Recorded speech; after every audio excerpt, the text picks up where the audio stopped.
बाबा जी की प्यारी सात संगत जी, राधा स्वामी जी। आज का सत्संग सच्चा नाम। वाणी गुरु अमरदास जी की।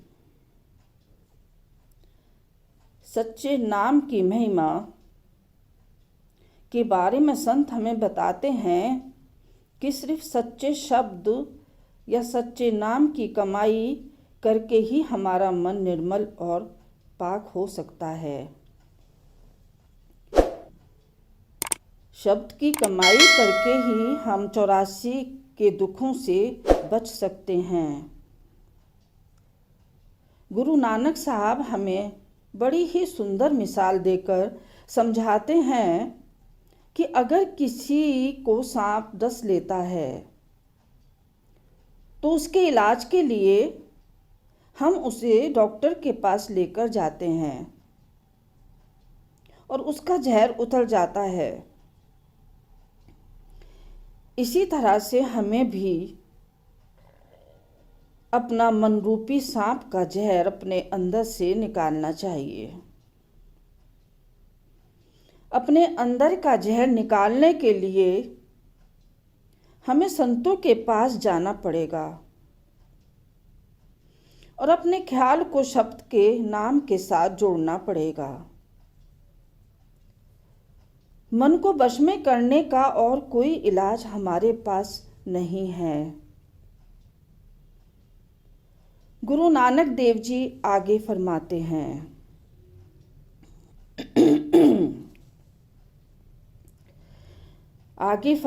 हैं, राम नाम मन बेदिया अवर की करी विचार।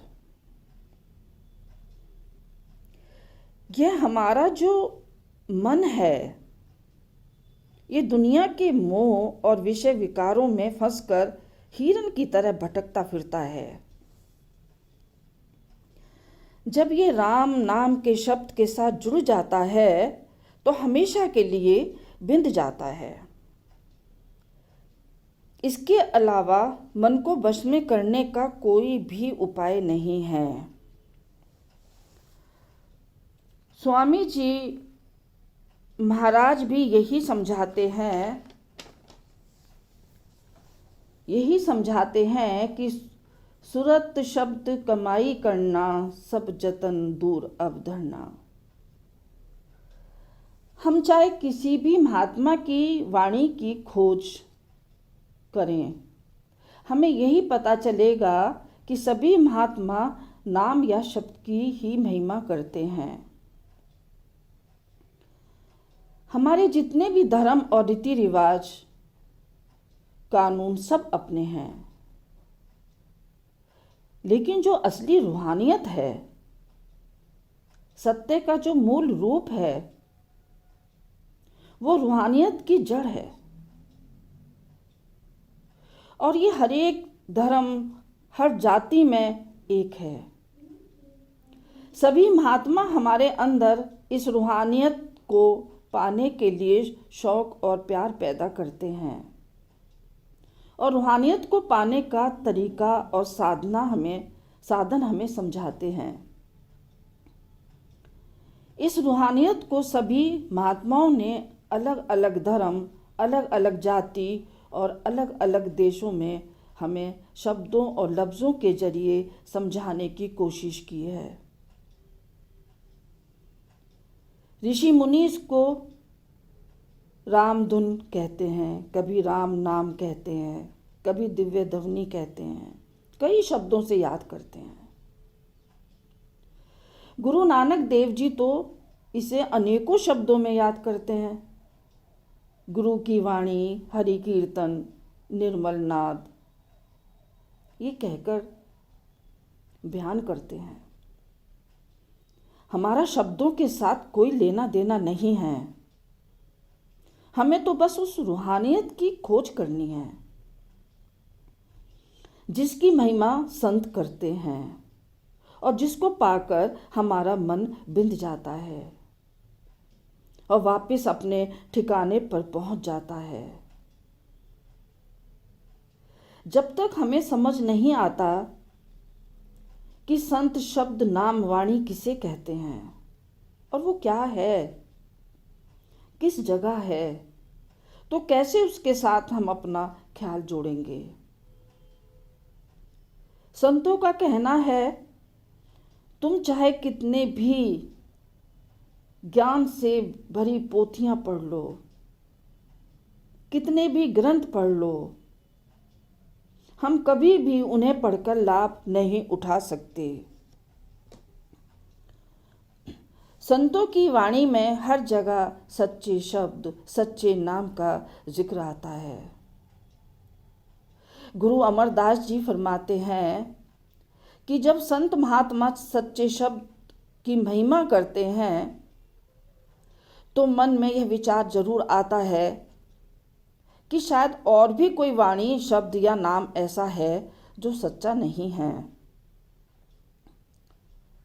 सच्चे शब्द का मतलब उस वाणी, शब्द या नाम से है जो कभी नाश नहीं होता, कभी फना नहीं होता।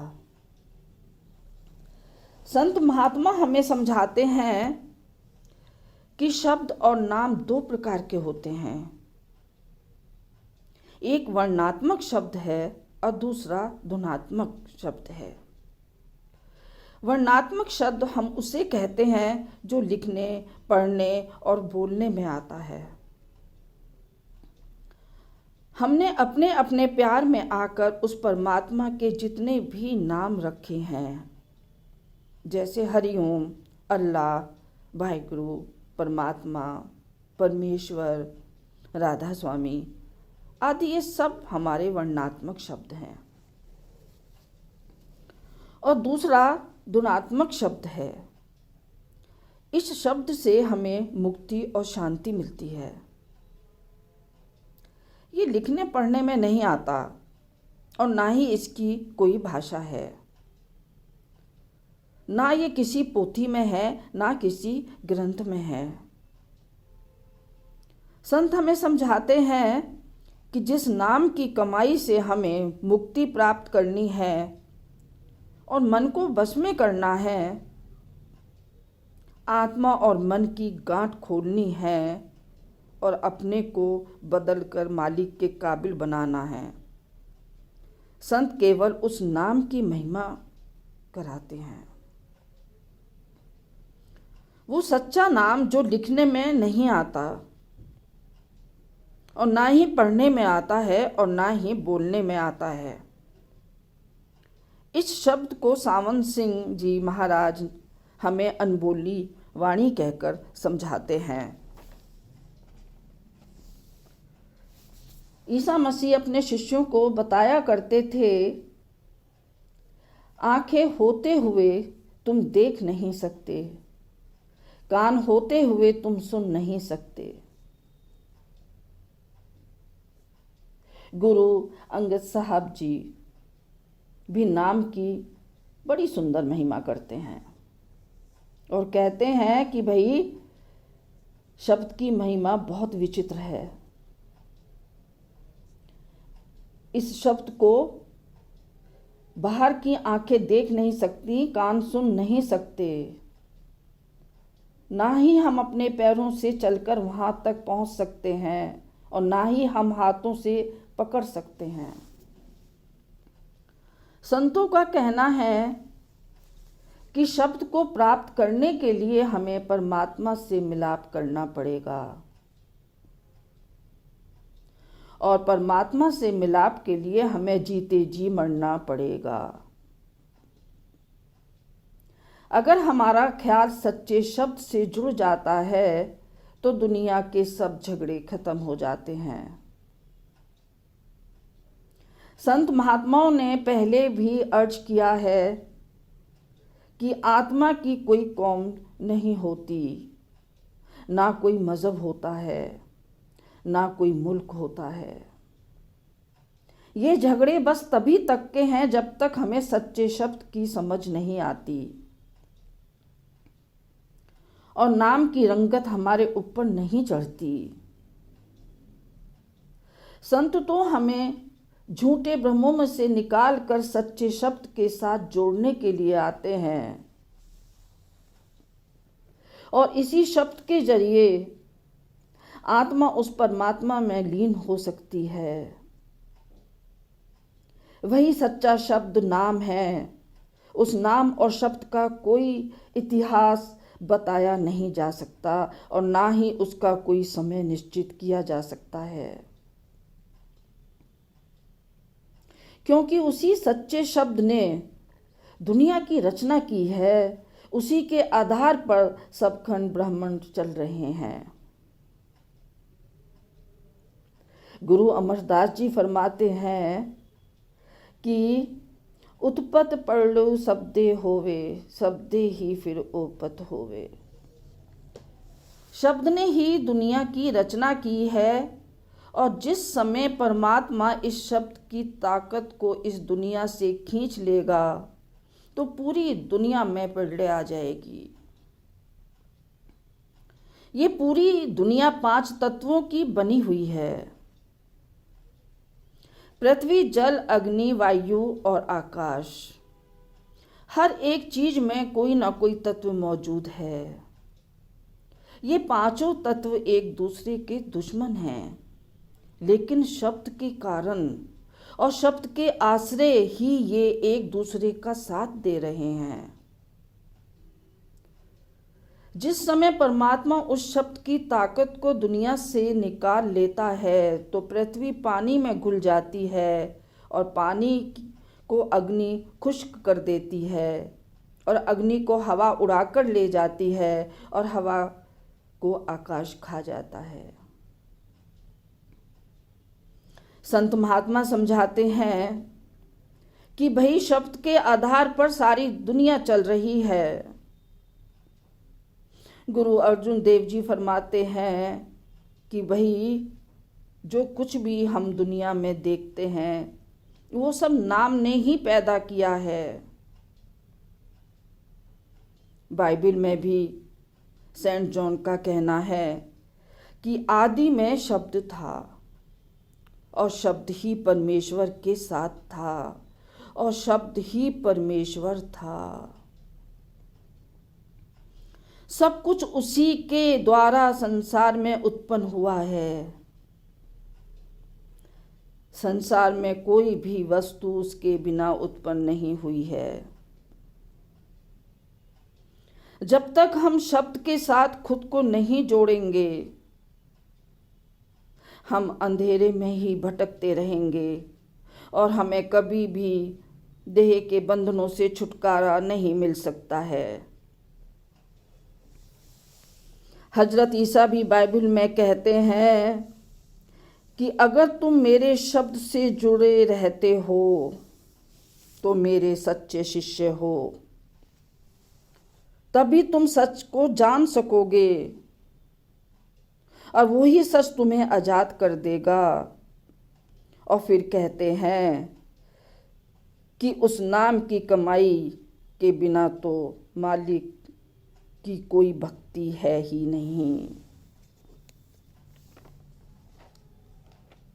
कबीरदास जी समझाते हैं कि जब ही नाम हृदय धरा भया पाप का नाश, मानो जिंदगी आग की परी पुरानी घास।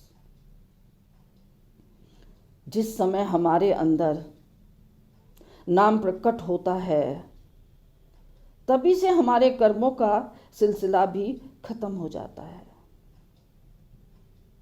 कर्मों की वजह से ही हम देह के बंधनों में फंसे पड़े हैं। जिस तरह एक सूखे घास का ढेर कितना भी बड़ा क्यों ना हो, आग की एक चिंगारी उससे पूरे ढेर को जलाकर राख कर देती है।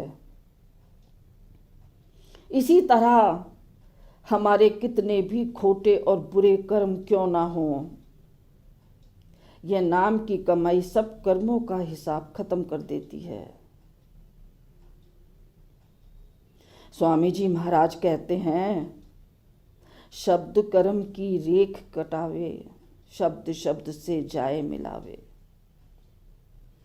हजरत ईसा मसीह भी बाइबल में कहते हैं कि जो शब्द मैंने तुम्हें दिया है उसकी वजह से तुम अब पवित्र हो गए हो। कबीर साहिब जी ने तो नाम की यहाँ तक महिमा करते हैं, नाम जपत कुष्ठी भला, चुई चुई परे जो चाम, कंचन देह किस काम की, जा मुक नाही नाम। उनका कहना है, अगर कोई कोढ़ी है जिसके शरीर से पानी बह रहा है, लेकिन उसका ख्याल अंदर शब्द और नाम के साथ जुड़ा हुआ है, तो सही में वो उस इंसान से कहीं ज़्यादा अच्छा है जो कंचन काया सोने जैसी लेकर बैठा है और दुनिया के सारे ऐशो आराम उसके पास हैं, लेकिन मालिक को भूला हुआ है, उसे मालिक की याद तक नहीं आती है। जिस सच्चे नाम की संत महिमा करते हैं, वो नाम कहीं बाहर नहीं है, हमारे शरीर के अंदर है। गुरु अमरदास जी समझाते हैं कि जो उस नाम को शरीर के बाहर ढूंढने की हर वक्त कोशिश करते हैं, वो लोग बेकार हैं। बेचारे अपना सारा कीमती समय बर्बाद करते हैं और मालिक को ढूंढने में इतनी मेहनत करते हैं, अपना खून पसीना एक करते हैं, लेकिन बेचारों को हासिल कुछ नहीं होता, उनके पल्ले कुछ नहीं पड़ता। सोचने की बात है। अगर कोई चीज हमारे घर के अंदर है तो बाहर कैसे मिल सकती है? अब सवाल पैदा होता है कि हमें अपने अंदर शब्द और नाम रूपी रूहानियत के खजाने की खोज किस तरह करनी है, और हमें अपने अंदर का रूहानी सफर कैसे तय करना है।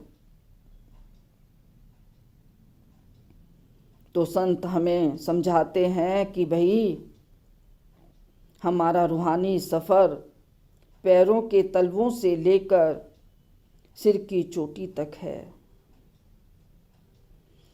और इस सफर की 2 मंजिलें हैं। एक मंजिल आंखों तक है और दूसरी आंखों के ऊपर है। हमारे शरीर के अंदर आत्मा और मन की जो जगह है वो आंखों के पीछे है, जिसे हजरत ईसा ने इस जगह को घर का दरवाजा कहकर समझाया है। ऋषि मुनियों ने तो उसका वर्णन शिव नेत्र और दिव्य दृष्टि कहकर समझाया है, और गुरु नानक साहब जी तो उसे घर का दरवाजा और तिल कहकर समझाते हैं, और कहते हैं अगर हम कोई बात भूल जाएं और उसे याद करना चाहें तो हमारा हाथ हमेशा अपने आप ही माथे पर आकर टिक जाता है। कभी भी देख लेना, हम भूली चीज को याद करने में अपना हाथ पैरों पर या मुंह पर नहीं लगाते। संत सही फरमाते हैं कि हमारा आँखों के बीच और आँखों के पीछे की जगह से हमारा गहरा रिश्ता है।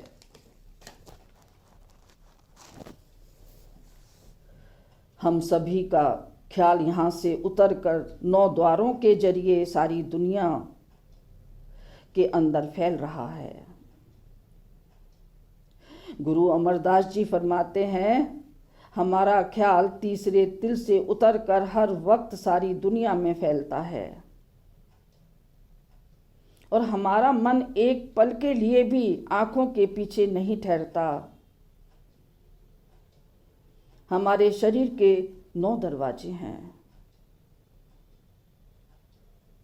2 आँखों के सुराख हैं, 2 कान के सुराख हैं, 2 नाक के सुराख हैं, 1 मुंह और 2 नीचे की इंद्रियों के सुराख हैं।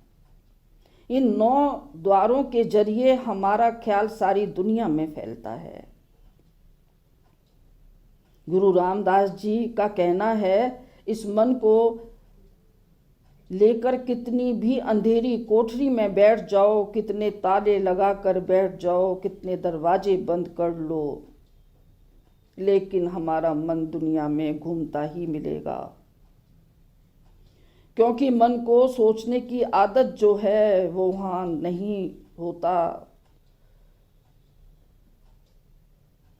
क्योंकि उसे बाहर सारी दुनिया में फैल कर रहने की आदत पड़ी हुई है।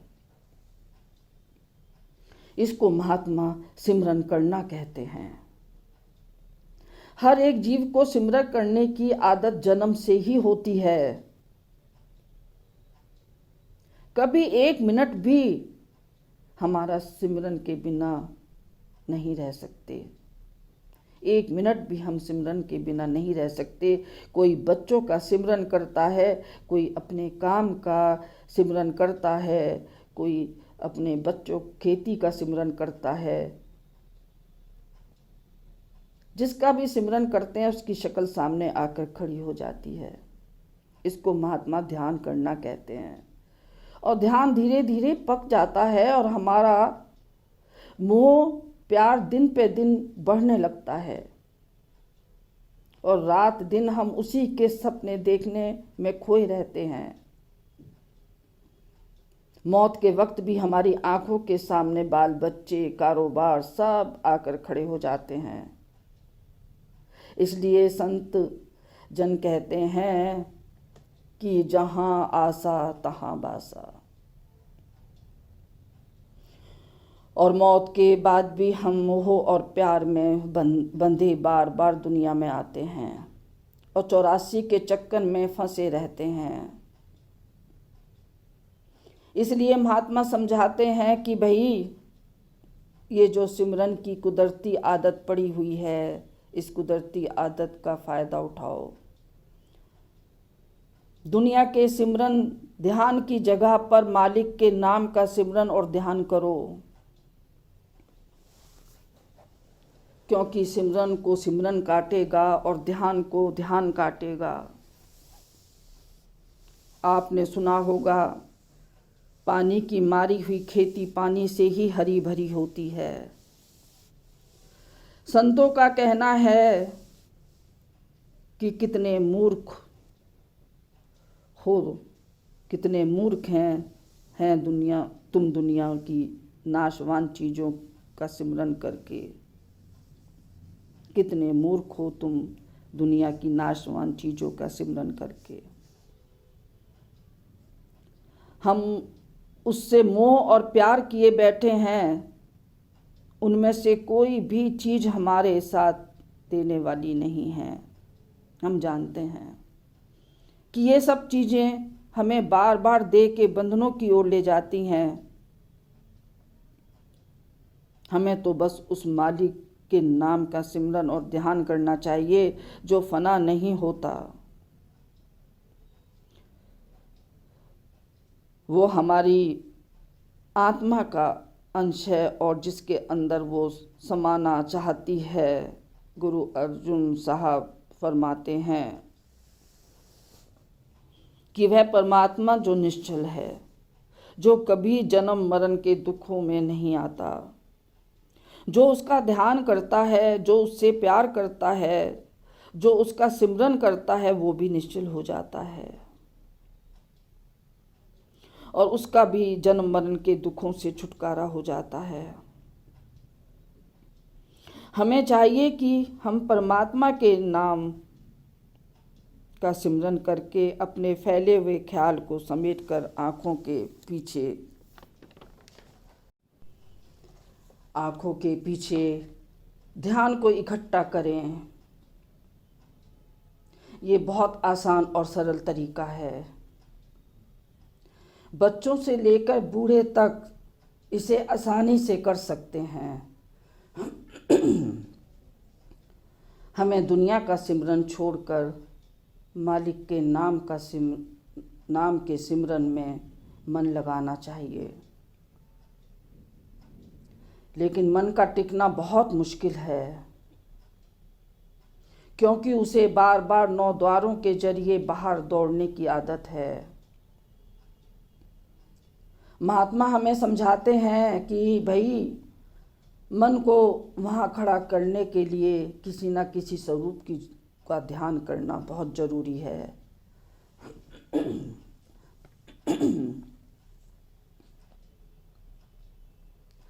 अगर सिमरन से हमारा ध्यान अंदर टिकेगा तो सवाल है ध्यान किसके स्वरूप का करना चाहिए। ये तो बड़ी ही विचार करने योग्य बात है।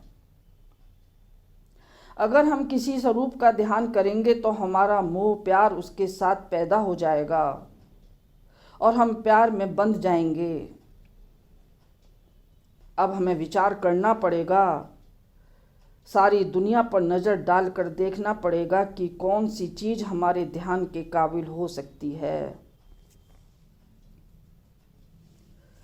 जितनी भी दुनिया की चीज़ें हैं वो सब 5 तत्वों की बनी हुई हैं और हर चीज़ में कोई ना कोई तत्व मौजूद है।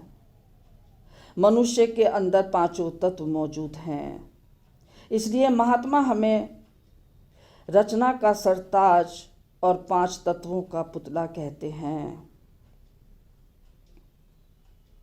अगर हम 5 तत्वों के पुतले होकर पेड़ों और पौधों का ध्यान करेंगे तो हम उन्नति नहीं कर सकते, क्योंकि उनका ध्यान हमें उन्हीं के जामे में ले जाएगा। सही तो यही है कि पूरा संसार ध्यान के काबिल नहीं है। अब इंसान का ध्यान तो करेगा नहीं। देवी देवता किसी ने आज तक देखे नहीं।